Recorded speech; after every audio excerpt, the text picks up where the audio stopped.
Hello students, welcome to global knowledge academy. இன்னைக்கு நம்ம medical கவுன்சிலிங்கில் இருக்க ஸ்டெப்ஸ் என்னென்னு சொல்லி பார்க்கலாம். இந்த மெடிக்கல் கவுன்சிலிங்கை ஹேண்டில் பண்ணுறது மெடிக்கல் கவுன்சிலிங் கமிட்டி தான் ஹேண்டில் பண்ணுவாங்க. இவங்க both all India quota and state quota கவுன்சிலிங்கை ஹேண்டில் பண்ணுவாங்க. இவங்க இந்த 2 கோட்டாக்கும் கிளியர் ஷெட்யூல் அண்டு இன்ஃபர்மேஷன்ஸை வழங்குவாங்க. இதில் all India quota MCC handle பண்ணுவாங்க. ஸ்டேட் கோட்டாவை இண்டிவிஜுவல் ஸ்டேட்டில் இருக்க directorate of medical and research handle பண்ணுவாங்க. All India quota and state கோட்டாவில் இன்வால்வ் ஆகிற காலேஜஸ் என்னென்ன அப்படின்னா, ஆல் இண்டியா கோட்டாக்கு எய்ம்ஸ், ஜிப்மர், சென்ட்ரல் யூனிவர்சிட்டிஸ், இது மட்டும் இல்லாமல் கவர்மெண்ட் காலேஜஸில் 50% seat offers and all deemed colleges and யூனிவர்சிட்டியில் 100% சீட் ஆஃபர்ஸ் இருக்குது. தென் ஸ்டேட் கோட்டாவில் பார்த்துக்கிட்டோம் அப்படின்னா, Tamil Nadu government colleges and semi government காலேஜஸில் 85% ஆஃபர்ஸும், ப்ரைவேட் காலேஜஸ் அண்ட் யூனிவர்சிட்டியில் 100% ஆஃபர்ஸும் இருக்குது. நம்ம தமிழ்நாடு ஸ்டேட் கோட்டாவில் உங்களுக்கு 36 கவர்மெண்ட் காலேஜஸ் இருக்குது, 1 semi government colleges, 22 private colleges and 4 private universities இருக்குது. இப்போ கவுன்சிலிங் போகிறோம்னா ஃபீஸ் ஸ்ட்ரக்சர்ஸ் இருக்கும். என்னென்னு பார்ப்போமா? மொத்தம் 2 ஃபீஸ் இருக்குது. ஒன்று registration fee and security deposit. Registration fees government கோட்டாக்கு 500 rupees, மேனேஜ்மெண்ட் கோட்டாக்கு 1000 rupees.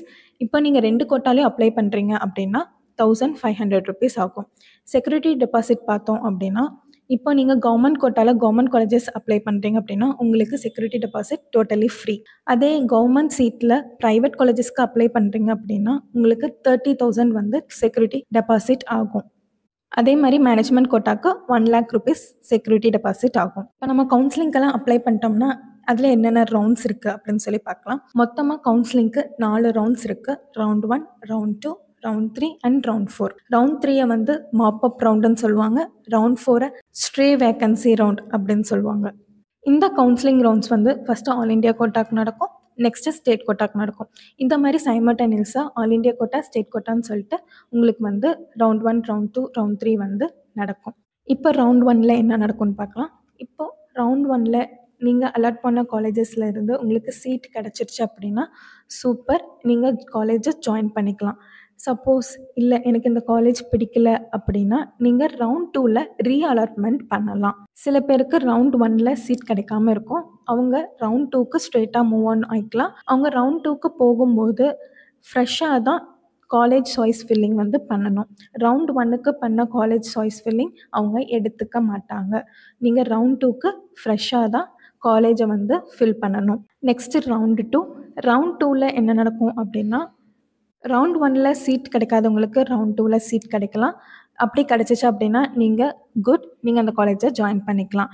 இப்போது ரவுண்ட் 1ல் ரீஅலாட்மெண்ட் போட்டிருப்பீங்கள்ல, அவங்களுக்கு ரவுண்ட் 2ல் அலாட் ஆயிடுச்சுன்னு வச்சுக்கோங்களேன். உங்களுக்கு ரவுண்ட் 1 சீட் கிடைக்காது. ரவுண்ட் 2ல் உங்களுக்கு என்ன காலேஜ் அலாட் ஆகிருக்கோ அந்த காலேஜ் தான் நீங்கள் ஜாயின் பண்ணுற மாதிரி இருக்கும்.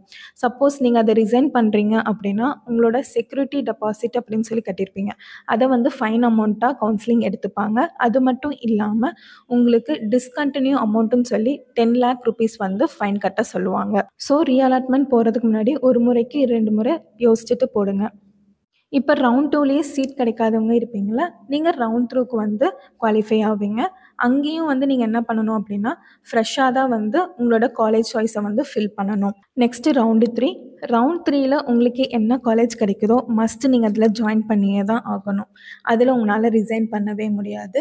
ஆனால் ரவுண்ட் 3ல் உங்களுக்கு கிடைக்கிறதே லிமிடெட் சீட்ஸ் தான் கிடைக்கும். இப்போ நீங்கள் ரவுண்ட் 3லேருந்து ரிசைன் பண்ணுறீங்க அப்படின்னா, கிடைச்ச காலேஜ் வேண்டாம் ரிசைன் பண்ணுறீங்க அப்படின்னா சேம் உங்களுக்கு செக்யூரிட்டி டெபாசிட் ஃபைன் அமௌண்ட்டாக கன்சிடர் பண்ணுவாங்க. அது மட்டும் இல்லாமல் டிஸ்கண்டினியூ அமௌண்ட்டாக 10 lakh rupees பே பண்ணுற மாதிரி இருக்கும். இப்போது எனக்கு ரவுண்ட் 3லேயுமே காலேஜ் அலாட் ஆகலை அப்படின்னா நீங்கள் ரவுண்ட் 4க்கு குவாலிஃபை ஆவீங்க. அதுக்கும் நீங்கள் என்ன தான் பண்ணணும், ஃப்ரெஷ்ஷாக தான் காலேஜ் ஃபில்லிங் கொடுக்கணும். Next round 4. ரவுண்ட் 4ல் என்ன நடக்கும் அப்படின்னா, ரவுண்ட் 4ல் உங்களுக்கு காலேஜ் சீட் கிடச்சிச்சின்னா நீங்கள் மஸ்ட் என்ன தான் பண்ணணும், ஜாயின் பண்ணியே தான் ஆகணும். அதில் உங்களால் ரிசைனே பண்ண முடியாது. சப்போஸ் நீங்கள் அதில் ரிசைன் பண்ணுறீங்க அப்படின்னா முன்ன சொன்ன மாதிரியே உங்களோட செக்யூரிட்டி டெபாசிட், அது மட்டும் இல்லாமல் 10 lakh rupees வாங்குவாங்க. இதுவோட உங்களுக்கு என்ன நடக்கும் அப்படின்னா, உங்களால் நெக்ஸ்ட் இயர் மெடிக்கல் கவுன்சிலிங்கில் நீங்கள் எலிஜிபிள் ஆக மாட்டீங்க. உங்களால் நெக்ஸ்ட் இயர் மெடிக்கல் கவுன்சிலிங்கில் இன்வால்வ் ஆகவே முடியாது. ஸோ நீங்கள் கவுன்சிலிங் ரவுண்ட்ஸ் காலேஜ் ஃபில் பண்ணும்போது ரொம்ப கேர்ஃபுல்லாக ஃபில் பண்ணுங்கள். உங்களுக்கு எந்த காலேஜ் சூட்டாக இருக்கும்னு பார்த்துட்டு ஃபில் பண்ணுங்கள். நம்ம குளோபல் நாலேஜ் அகாடமியில் NEET repeaters batch 2 and integrated batch 2 programme admissions open ஆயிருக்கு. ஃபஸ்ட் அட்டம்ப்ட்லேயே 650+ மார்க் எடுக்கணுமா? அதுக்கு best choice global knowledge academy தான். ஜாயின் பண்ணி உங்களோட ட்ரீமை நீங்கள் அச்சீவ் பண்ணுங்கள். தேங்க்யூ.